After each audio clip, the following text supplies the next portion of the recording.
Madam, అసలు ఈ rave పార్టీకి సంబంధించినటువంటి సమాచారం పోలీసులకి ఎలా అందింది? అసలు పోలీసులు అక్కడ రైడ్ ఎలా చేశారు? ఎలా వాళ్ళకి ఇన్ఫర్మేషన్ తెలిసిందంటే ఏం చెప్తారు? ఇప్పుడు హేమ ఒక పెద్ద కోతి తరహా మనిషి. ఓకే. ఆమె కోతి చేష్టలు చేస్తుంది. అది ఎవరికో వాళ్ళకి నచ్చలేదు. పైగా ఎవరన్నా ఏదన్నా మాట్లాడితే అందితే జుట్టు అందకపోతే కాళ్ళు మనస్తత్వం హేమది. తను వీళ్ళు మనకంటే బాగా పైవాళ్ళు అంటేనేమో వాళ్ళకి పాదాభివందనాలు చేస్తే పాదాక్రాంతం అవుతుంది. వీళ్ళు మన కింద వీళ్ళు తక్కువ వాళ్ళు అంటే వాళ్ళని కాలు కింద వేసి నొక్కుతుంది. ఓకే. ఆ పరిస్థితిలో ఎవరో పార్టీకి వచ్చిన అతనితోటి అనుచితంగా ప్రవర్తించింది. వాళ్ళ ఈగోని హర్ట్ చేసింది. హర్ట్ చేసేసరికి వాడు శుభ్రంగా పోలీసులకు సమాచారం అందించారు. మీరు ఎప్పుడైనా సరే చూడండి, ఇలాంటి విషయాలు ఏది బ్లాస్ట్ అయినా దాని వెనక ఎవరో ఒక నమ్మక ద్రోహమే ఉంటుంది. ఇప్పుడు హవాలా డబ్బులు పట్టుబడి అంటారు. ఎట్లా పట్టుబడతాయి అనుకుంటున్నారు? పోలీసులకి ఏమైనా దివ్య దృష్టి ఉంటుందా? లేకపోతే వాళ్ళు ఏమైనా మూడో కన్ను తెరుస్తారా? వాళ్ళకి ఎవరో అన్నోన్ కాల్ వస్తుంది. ఇప్పుడు రోజుకి ఒక 100 హవాలా ట్రాన్సాక్షన్స్ జరిగితే ఒక ట్రాన్సాక్షన్ పట్టుబడుతుంది. నిజంగా పోలీసులు మూడో నేత్రమే తెరవగలిగితే గనక, కనిపించని 4వ సింహమే గనక వీళ్ళైతే ప్రతి హవాలాని పట్టుకోవాలి. పట్టుకోరు ప్రతి హవాలాని. అయితే ఇలా ఎవరో ఒకళ్ళు ఇచ్చారు. ఏది ఏమైనప్పటికీ ఈవేళ మనం ఆలోచించవలసిన విషయం ఏంటి అంటే, ఈ రేవు పార్టీలో ఇలా ఒక 30 మంది మహిళలు ఉన్నారు. వాళ్ళెవరూ రేవు పార్టీలో పాల్గొందామని వచ్చిన వాళ్ళు కాదు. ఆ 30 మంది అశ్లీల నృత్యాలు చేయడానికి వచ్చిన వాళ్ళ వృత్తే అది. వాళ్ళని తీసుకొని వచ్చి ఆ నృత్యాలు చేయిస్తూ, ఈ విదేశీ మద్యం తాగుతూ, ఈ LSD ట్యాబ్లెట్లు, కొకైన్ కూడా దొరికినాయి, వాటిల్ని వాడుతూ ఒక విచ్చలవిడి వాతావరణాన్ని అక్కడ చేసుకోవడం కోసం, విచ్చలవిడిగా ఎంటర్టైన్మెంటు, ఎంజాయ్మెంటు చేయడం కోసమే వీళ్ళందరూ వచ్చారు. నటి హేమ కూడా డ్రగ్స్ తీసుకొని ఉండొచ్చు అంటూ కూడా రకరకాలుగా వార్తలు వస్తున్నాయి. ఆవిడ వీడియో రిలీజ్ చేసిన దాని మీద కూడా సోషల్ మీడియా వేదికగా కొన్ని కమెంట్స్ అయితే చేస్తూ ఉన్నారు నెటిజన్లు. నీ మొహం చూస్తే అర్థమవుతూ ఉంది, నువ్వే డ్రగ్స్ తీసుకున్న దానిలా ఉన్నావు అంటూ కూడా రకరకాలుగా కమెంట్ చేస్తూ ఉన్నారు. వీటి మీద మీ విశ్లేషణ ఏంటి మేడం? తీసుకోవచ్చండి. రేవ్ పార్టీ ఆర్గనైజ్ చేసిన ఆవిడ రేవ్ పార్టీలో ప్రముఖ పాత్ర పోషించేదే మాదక ద్రవ్యాలు. ఆ కిక్కు మాదక ద్రవ్యాలు. అలాంటిది మాదక ద్రవ్యాలు ఆవిడ వాడదంటే ఎవరు నమ్ముతారు చెప్పండి? రేపు టెస్టులు అన్నీ వస్తాయి కదా, టెస్టుల్లో దొరుకుతుంది కదా. ఇప్పుడు ప్యాకాట క్లబ్ నిర్వహించేవాడికి ప్యాకాట రాకోకుండా ప్యాకాట క్లబ్ పెడతాడా ఎవరన్నా? అట్లా అంతే. ఇప్పుడు ఇవన్నీ కూడా చట్టాన్ని గౌరవించకపోవటము అనే ఒక మనస్తత్వం వచ్చిన తర్వాత అది చిన్నదా పెద్దదా అనేది సంబంధం లేదండి. చట్టాన్ని ఉల్లంఘించటం అనేది ఒక ప్రాక్టీస్గా మొదలైన తర్వాత, అలా చెయ్యాలి చెయ్యొచ్చు అని అర్థమైన తర్వాత ఆ మనిషిని ఎవరో చట్టం నుంచి కాపాడలేరు. చట్టం అంత పవర్ఫుల్. ఎవరికైనా చట్టం ఏముంది చట్టం అని అనుకుంటారు, కానీ చట్టాన్ని ఎప్పుడు తక్కువ అంచనా వేయొద్దు. ఎక్కడో ఒక చోట దొరుకుతాం మనం. అందుకని అసలు ఈ సంఘ విద్రోహ మనస్తత్వానికి లోకి వెళ్ళకూడదు ఎవరైనా సరే. ఆరోగ్యకరమైన మనస్తత్వం ఉన్న వాళ్ళు ఎవరు ఇలాంటి సంఘ విద్రోహ చర్యలకు పాల్పడరు. ఇలాంటి అనైతికమైన పనులు చేయటం కావచ్చు, చట్ట వ్యతిరేకమైన పనులు చేయడానికి సిద్ధపడరు. అంటే ఈ రేవ్ పార్టీ ద్వారా హేమ గారు కానీ లేకపోతే ఆర్గనైజర్స్ ఎవరైతే ఉన్నారో వాళ్ళు క్యాష్ చేసుకునేటువంటి ప్రయత్నం చేశారంటారు? అంతేగా మరి. ఇప్పుడు ఇవి ఉన్నాయి కదండి, ఏమంటారు, పెళ్ళిళ్ళు ఇవన్నీ చేసే ఫంక్షన్స్ చేసే ఈవెంట్ మేనేజర్స్. ఈవెంట్ మేనేజ్మెంటు అనేది ఒకటి మనకు వచ్చేసిన తర్వాత పెళ్ళిళ్ళు చేస్తారు వాళ్ళు, అలాగే దినాలు చేస్తారు, అలాగే ఇంకొకటి చేస్తారు, ఏదైనా చేస్తారు. ఈ ఈవెంట్ మేనేజ్మెంట్ ముదిరి తొండ ముదిరి ఓసర వెళ్ళయింది అన్నట్లు ఈ రేవ్ పార్టీలు కూడా చేస్తారు. దానికేమి ఇప్పుడు ఈ ఈవెంట్ మేనేజ్మెంట్ అనేది అది ఒక వ్యవస్థ. ఈ రేవ్ పార్టీలు, ఇట్లాంటి పార్టీలు, పొలిటికల్ పార్టీలు, అమ్మాయిలతో నృత్యాలు చేయించేవి, ఇవి ఇవి ఇక తారాస్తాయి అన్నమాట. అది అది చట్టబద్ధం కాదు అని తెలుసు, చట్ట ప్రకారం శిక్షించబడతాము అని తెలుసు. ఇప్పుడు నీ దగ్గర పరిమితికి మించి మాదక ద్రవ్యాలు ఉండకూడదు. నేను వినియోగిస్తున్నాను అంటే వినియోగానికి ఎంత వాల్యూమ్ అనేది ఉంటుంది. అంతకు మించి ఉంటే నువ్వు సరఫరా చేస్తున్న వాడి కిందకి లెక్కకు వస్తావు. వినియోగించేవాడిని ఒక రకంగా ఏమంటారు, అతను బాధితుడి కింద చూస్తారు. కానీ ఆ మోతాదు దాటిందనుకోండి, నువ్వు ఆ డ్రగ్స్ని ఇక్కడి నుంచి అక్కడికి సరఫరా చేసేవాడిగానో లేకపోతే ఈ డ్రగ్స్ని ఎక్కడి నుంచో తెప్పించేవాడిగానో నువ్వు చూడబడతావు చట్టం దృష్టిలో. అది నేరం. ఇప్పుడు మనకు కావాల్సింది ఏంటంటే ఏది నేరం ఏది నేరం కాదు. దీనికి పెద్ద అందరూ లా పుస్తకాలు చదువుకోక్కర్లా, అందరినీ కూర్చోబెట్టి లా గురించి చెప్పక్కర్లా.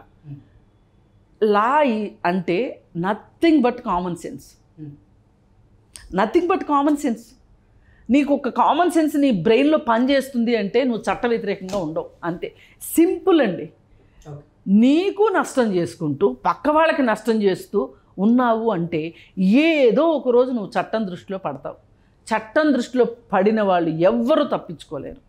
ఎక్కడో ఒక చోట ఒక చిన్న లూప్ హోల్ వదిలి పెడతారు. మేడం, ఇంతకీ నేపథ్యంలో నిన్న హేమ గారేమో బిర్యానీ చేసి ఒక వీడియో తీసి ఆ వీడియోని సోషల్ మీడియాలో వదిలేరు. ఇప్పుడు సో అందరిలో ఒక కన్ఫ్యూజన్ మొదలైంది. ఏంటి ఇప్పుడు ఇంతకీ హేమ పోలీసుల అదుపులో ఉందా లేదంటే ఇంట్లోనే బిర్యానీ చేస్తోందా? ఇప్పుడు ఆ పార్టీకి వెళ్ళిన వాళ్ళనే పోలీసులు పట్టుకున్నప్పుడు ఈమె పోలీసులకు దొరికిన తర్వాత వాళ్ళందరినీ అదుపులో ఉంచుకొని ఈవిడ్ని ఎందుకు పంపిస్తారండి బయటికి? పైగా ఈవిడ ఆల్రెడీ డబల్ నేరం చేసింది అక్కడ. పోలీసులు తప్పుదోవ పట్టించింది, అది వాళ్ళు అస్సలు వదిలిపెట్టరు. ఇప్పుడు అసలు నేరం కన్నా దీన్ని ఎక్కువ చూస్తారు వాళ్ళు.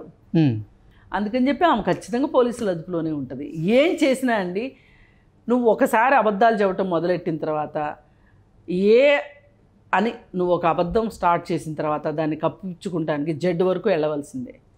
అందుకే నువ్వు ఒక అబద్ధం చెప్పడానికి సిద్ధపడ్డావు అంటే దానికి సంబంధించిన అబద్ధాలన్నీ చెప్పడానికి సిద్ధపడాలి. అందుకని అబద్ధాలే చెప్పొద్దు అనేది అందుకే.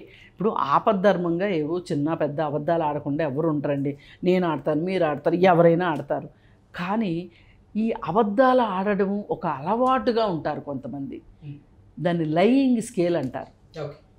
ఆ లయింగ్ స్కేల్లోకి వెళ్ళిన వాళ్ళు అబద్ధాలు అవసరమన్నా లేకపోయినా ఆడతారు. అలా ఓకగా ఆడేస్తారు, అల్లేస్తారు అసలు అబద్ధాలతోటి దడిగెట్టారంటే ఇంకంతే, అట్లా ఉంటుంది వాళ్ళతోటి. అలాగే చట్టాన్ని గౌరవించకపోవటం, చట్టానికి లోబడి ఉండకపోవటము అనేది కూడా ఒక రకమైన మానసికంగా వాళ్ళు సరిగా లేరు అని చెప్పొచ్చు. ఇప్పుడు మనం చట్టానికి భయపడతామండి. ఎందుకు భయపడతాం చెప్పండి? తప్పు చేస్తేనే చట్టం శిక్షిస్తుందని మనం భయపడతాం. అందుకని చట్టం శిక్షించకుండా ఉండాలి, చట్టానికి లోబడి ఉండాలి అంటే తప్పులు చేయకుండా ఉండాలనుకుంటాం. అంటే పైనుంచి కిందకు వస్తే అసలు తప్పులు ఎందుకు చేస్తాం? మన మనస్తత్వం సరిగా లేకపోతే తప్పులు చేస్తాం. మన మనస్తత్వాన్ని సరిగా పెట్టుకున్నాం అనుకోండి, తప్పులు చేయకుండా ఉంటాం. తప్పులు చేయకపోతే చట్టానికి దొరకకుండా ఉంటాం. చట్టానికి దొరకకుండా ఉంటే మనం అసలు తప్పులే చేయకపోతే శిక్షించబడకుండా ఉంటాం. ప్రశాంతంగా ఎవరింట్లో వాళ్ళు ఉంటాం. ఇప్పుడు తెలుగులో ఎంతమంది సినిమా యాక్టర్లు లేరండి? అందరూ ఎవరికి వాళ్ళు కష్టపడి సీరియల్స్ చేసుకుంటూనో సినిమాల్లో యాక్ట్ చేసుకుంటూనో ఎవరి పని వాళ్ళు చేసుకుంటున్నారు కదా చాలామంది. మరి హేమకు మాత్రం ఎందుకు ఈ రేవు పార్టీని ఆర్గనైజ్ చేయాల్సిన అవసరం ఏమొచ్చింది? డబ్బు. పైగా ఒక్కసారి మాదక ద్రవ్యాలకు అలవాటు పడ్డారు అంటే వాళ్ళు దాని చుట్టూ ఉన్న వ్యాపారాలనే వెతుక్కుంటారు. ఓకే.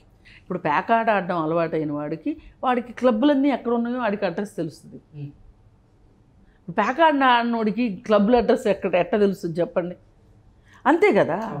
అందుకని వీళ్ళు చట్ట వ్యతిరేకమైన పనులు చేయడానికి సిద్ధపడినప్పుడు వీళ్ళు ఆ మార్గాలను కూడా ఎన్నుకుంటారు, ఆ బాస్పాలు అవుతారు. ఇప్పుడు చూడండి, ఈ హేమ ఇన్నాళ్ళు ఎంతంత కథలు చెప్పిందో, ఎంతంత హడావుడి చేసిందో, ఎంత హల్చల్ చేసిందో. కొన్నిసార్లు నిజంగానే హేమ అన్యాయాన్ని సహించదు, నిర్మోహటంగా మాట్లాడుతుంది. అసలు ముక్కుసూటి మనిషి అనే ముద్ర పడిపోయిన హేమ ఈరోజు అబద్ధాలతోటి తను తాను కాపాడుకోవాల్సిన పరిస్థితిలోకి హేమ పడిపోయింది. ఇప్పుడు ఇలాంటివే వేరే రకమైన నేరాలు చేసిన, లేకపోతే వేరే రకం నేరాలు చేసిన కరాటే కళ్యాణితోటి ఇవాళ హేమ ఎన్ని మాటలు అనిపించుకుంటుంది. పైగా మళ్ళీ ఇలాంటి ఛాన్స్ రాదేమోనని కరాటే కళ్యాణి కూడా తన మనసులో ఉన్న అక్కసంతా ఎల్లబోసుకుంటుంది, తన బాధనంతా చెప్పుకుంటుంది. అంటే పాత దీన్ని వడ్డీతో సహా అప్పుని తీసుకుంటుంది, వడ్డీతో సహా వసూలు చేస్తుంది. ఏంటంటే ఒకప్పుడు ఆమెను అనిందంట, హేమ అనిందంట, ఆమె ప్యాకెట్ ఆడుతూ దొరికిపోయింది అని చెప్పి. అందుకని ఇప్పుడు ఆమె అవకాశం వచ్చింది. అసలు ఈ మాలవనే తీసేయాలి ఆవిడ్ని అనేంత దాకా ఇలా వెర్రవీగుతాను. అసలు మాలో ఉన్నవాళ్ళు ఎంతమంది సరిగా ఉన్నారు? అసలు ఒకప్పుడు నరేషు, అమ్మాయి పేరేంటి, శ్రీరెడ్డి, అక్కడ ప్రొడ్యూసర్స్ కౌన్సిల్ బిల్డింగ్ దగ్గర, మా అసోసియేషన్ బిల్డింగ్ దగ్గర ఆవిడ నేను నగ్న ప్రదర్శన చేస్తాను నిరసనగా అని చెప్పి నిరసన ప్రదర్శన చేసినప్పుడు అసలు ఇది మొత్తం భ్రష్టు పట్టిపోయింది, దీన్ని ఫినాయిల్ వేసి కడగాలి అని చెప్పి మాట్లాడాడు. మరి ఆ పెద్ద మనిషి మరి ఇంట్లో భార్య ఉండగా ఆమెకు విడాకులు ఇవ్వకోకుండా ఇంకొక నడితో సహజీవనం చేస్తున్నాడు. ఇట్లాగే ఉంటాయి మరి కథలు, వీళ్ళు చెప్పే కథలు వినేవాళ్ళు ఉంటే ఎన్నైనా చెప్తారు. అందుకని చెప్పి ఇవన్నీ కూడా కాదండి, ప్రతి ఒక్కరము చట్టబద్ధంగా ఉండాలి, చట్ట ప్రకారం బతకాలి అనేది ఒక తంబురులుగా పెట్టుకోవాలి. ఇది ఇలాగే ఉండాలి అనేది పెట్టుకోవాలి. అంతేగాని మనకు అవకాశం దొరికింది దున్నేద్దాము, మాదక ద్రవ్యాలు దొరికినాయి వాడేద్దాము, ప్యాకెట్ క్లబ్ దొరికింది ఆడేద్దాము, విదేశీ మద్యం దొరికింది తాగేద్దాము, అమ్మాయిలు కనిపించారు డాన్స్ వేస్తున్నారు చూద్దాము, ఇవన్నీ ఆనందానికి వెర్రితలలు లాంటివి. ఇవి ఎప్పటికీ కూడా క్షేమకరం కాదు. ఓకే, ఇది సత్యం. దీన్ని అర్థం చేసుకున్న వాళ్ళు మనం నలుగురిలో నవ్వుల పాలు కాకుండా ఉండాలి అంటే ఇప్పుడు శ్రీకాంత్నే అనుకుందాం. ఆయన నిజంగా రేవ్ పార్టీలో ఉంటే కనుక ఇంత ధైర్యంగా చెప్పగలిగేవాడా? ఆయన అంత ధైర్యంగా ఎట్లా చెప్పగలిగాడు? మీరు నిజాయితీగా ఉంటే, మీరు ధైర్యంగా ఉంటే, మీరు చట్టానికి లోబడి ఉంటే కనుక మీరు ఎంత ధైర్యంగా మాట్లాడగలుగుతారు. ఆ ధైర్యం కావాలి ప్రతి వాళ్ళకి. అంతేగాని ఈ రేవ్ పార్టీల వల్ల తాత్కాలికంగా ఆనందం రావచ్చు, నిర్వహిస్తే డబ్బులు రావచ్చు, ఏమైనా జరగవచ్చు. కానీ మీకు ఒకసారంటూ పరువు పోయింది అంటే, ఒకసారంటూ మీరు చట్టం చేతిలోకి చిక్కారు అంటే మీ మీద ఆ మార్క్ అలాగే ఉంటుంది. Okay madam, thank you so much. Thank you.